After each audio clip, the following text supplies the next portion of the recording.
ভুটানের বিপক্ষে দ্বিতীয় দফা প্রীতি ম্যাচে আজ মাঠে নামবে বাংলাদেশ নারী ফুটবল দল। থিম্পু জাতীয় স্টেডিয়ামে ম্যাচ শুরু বাংলাদেশ সময় সন্ধ্যা ৬টায়। সাগরিকার হ্যাট্রিকে প্রথম ম্যাচে বড় ব্যবধানে জয় পেয়েছে বাংলাদেশ। দ্বিতীয় ম্যাচে ভুল ত্রুটি শুধরে আরও ভালো ফুটবল খেলতে চায় বাংলার মেয়েরা। বড় জয়ে চোখ অধিনায়ক সাবিনার। নিয়মিত দলের বেশ কয়েকজন খেলোয়াড় না থাকা সত্ত্বেও দলের এমন পারফরমেন্সে সন্তুষ্ট কোচ পিটার বাটলার। র্যাঙ্কিংয়ে পিছিয়ে থাকা ভুটানের বিপক্ষে আরও একটি জয়ের ব্যাপারে আশাবাদী তিনি। এই দুটি ম্যাচ সাবিনা মারিয়াদের সাফের প্রস্তুতির অংশ।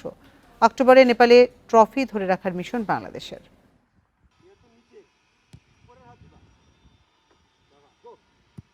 মেয়েরা সবাই চেষ্টা করেছে তাদের স্বাভাবিক ফুটবলটা খেলার এবং রেজাল্টও পেয়েছি। এবং গত ম্যাচের যে ছোট ছোট ভুল ত্রুটিগুলো ছিল সেগুলোকে সংশোধন করে নেক্সট ম্যাচটাও যেন দেশবাসীর জন্য জয় দিতে পারি সেই টার্গেট নিয়ে মাঠে নামবো। যেটা ম্যাচ খেলছি সেটাতে হ্যাট্রিক করছি, সামনের ম্যাচে যেন আরো বেশি গোল দিয়ে আরো ভালো জিতে যেন বাংলাদেশে ছুটে যাইতে পারি।